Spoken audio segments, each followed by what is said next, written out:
Hello বন্ধুরা, চলে আসলাম আজকে একটা লং ভিডিও নিয়ে। তো তোমরা পুরো ভিডিওটা দেখার জন্য তোমাদের কাছে অনুরোধ রইল। তোমরা দেখবে এবং অবশ্যই জানাবে কেমন হয়েছে। আজকে আমি বাবাকে সকাল সকাল বাজারে পাঠিয়েছিলাম মাছ আনতে। বাবা নিজের পছন্দেরই দু রকমের মাছ নিয়ে এসেছিলো। একটা হচ্ছে ল্যাটা মাছ আর একটা হচ্ছে পোনা মাছ। আমার বাবা এই টাইপের মাছ খেতে, মানে জ্যান্ত মাছ খেতে খুবই ভালোবাসে, তাই আনার সাথে সাথেই আমি আর দেরি না করে বসে পড়লাম মাছগুলোকে কাটতে। দেখতেই পাচ্ছ, প্রথমে এই পোনা মাছগুলোকে আমি কেটে নিচ্ছি, কারণ ওদিকে ল্যাটা মাছগুলো এখনও জ্যান্ত রয়েছে, দেখতেই পেলে লাফাচ্ছে। তাই জন্য আগেই আমি এদিকে পোনা মাছটাকে নিয়ে নিয়েছি কাটার জন্য। দেন তারপরে আমি ল্যাটা মাছগুলোকে একে একে কাটা স্টার্ট করে দিয়েছি। দেখো, এগুলো তো জানোই সহজে মরতে চায় না, তো এগুলোকে কাটতে একটু সময় লাগে। ভালোভাবে কেটে টেটে আমি লাস্টে দেখো ধুয়ে টুয়ে এদিকে রেখে দিয়েছি। এরপরে দেখো সব কটাই কেটেছি, কিন্তু সব কটা তো যেহেতু আজকে লাগবে না, তো রেখে দিয়েছি এখানে। এরপরে আমি এদিকে বসিয়ে দিয়েছিলাম, এটা আগে থেকে বসানোই ছিল। মানকচুটাকে আমি সিদ্ধ করে নিচ্ছিলাম গরম জলে। দেখো দেখালাম, এটা অলরেডি রেডি, নরম হয়ে গেছে। এদিকে নুন হলুদ মাখিয়ে নিলাম মাছগুলোতে, দেখতেই পারছো। নুন হলুদ সুন্দর করে মাখিয়ে নিয়ে এবার এগুলোকে ভাজার পালা। কড়াইতে দিয়ে দিয়েছি তেল, তেল হয়ে গেছে গরম। এইবার আমি একে একে এগুলোকে ভেজে নিচ্ছি সুন্দর করে, কারণ এগুলো জ্যান্ত মাছ, এগুলো খুব ফ্রাই করার দরকার পড়ে না। এই দেখো আমার ভাজা ভাজা প্রায় কমপ্লিট। এরপর আমি কড়াইতে আবার একটু তেল দিয়ে ওতে ফোড়ন দিয়ে দিলাম, তেজপাতা, শুকনো লঙ্কা, গোটা জিরে দিয়ে ভালো করে নেড়ে চেড়ে নিয়ে এক এক করে মশলা দেওয়ার পাল্লা। এতে দিয়ে দিলাম আদা বাটা, লঙ্কা বাটা, একটু টমেটো, আর এটা হচ্ছে চই, মানে আমরা এটাকে বলি চই। এটা দিলে মানে শুনেছি মাংস তারপরে যে কোনো জিনিস একটু ঝাল ঝাল হয় তরকারিগুলো, তো সেটা একটু দিয়ে দিলাম। এগুলো বাবা খেতে ভালোবাসে, প্রথমেই বলেছি এটা পুরোপুরি বাবার আবদারে বানানো।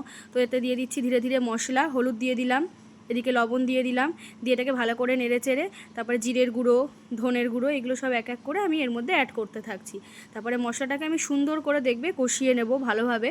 দিয়ে মানকচুটাকে এর মধ্যে করে দিলাম অ্যাড। এবার আস্তে আস্তে নাড়ানোর পালা। দেখতেই পারছো মশলাগুলো সব এক এক করে দিয়েছি। এবার এতে ঢেলে দিলাম একটু জল, জল দিয়ে এবার ফোটানোর পালা। দেখো জল দিয়ে দিয়েছি। তারপরে এরপরে দিয়ে দেবো এর মধ্যে মাছটা এই যে দেওয়ার পরে একটু ঢেকে দিলাম জাল দেওয়ার জন্য।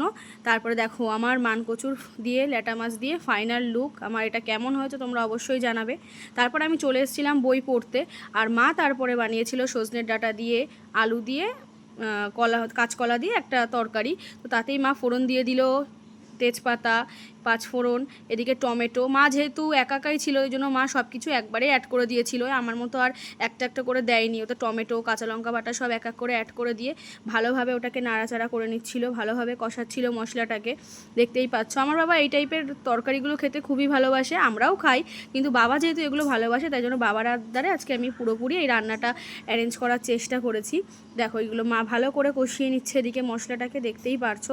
তারপর একে একে এর মধ্যে মা সবজিগুলোকে অ্যাড করে দেবে, কাঁচকলা, আলু, সজনের ডাঁটা, দেখতেই পারছো মা অ্যাড করছে একে একে সুন্দর করে। এবার এগুলোকে নাড়াচাড়া করবে, নাড়াচাড়া করে একে একে মশলা দিয়ে নেবে। তো আজকে এই ভিডিওটা তোমাদের কেমন লাগলো অবশ্যই জানাবে, কারণ এরকম রান্নার রেসিপি যদি তোমরা আরও দেখতে চাও তাহলে আমি আরও এরকম আপলোড করব।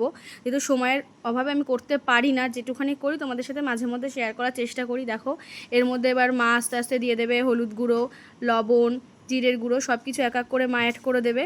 তো এগুলো এদিকে কষানো চলছিল, আর ওদিকে আমি করে নিচ্ছিলাম একটু ঘরের কাজ। জানোই তো একটা বাড়িতে কম কাজ থাকে না সারাদিনে। তো এদিকে ঘরটর মুছে আমি স্নান করে এসে বসে পড়েছি খেতে।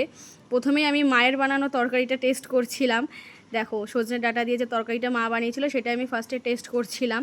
সবকটাই ভালো হয়েছে, কোনোটাই খারাপ হয়নি, এটাও খুব সুন্দর হয়েছে। তারপরে আমার বানানো যে তরকারিটা সেটা একটু টেস্ট করছিলাম, কিন্তু পুরোটা করতে গেলে ভিডিওটা অনেক লং হয়ে যাবে, তার কারণে আমি দুটোই একটু একটু করে টেস্ট করে নিচ্ছিলাম। মাছটা খুবই সফট ছিল, জ্যান্ত মাছ, বুঝতেই পারছো।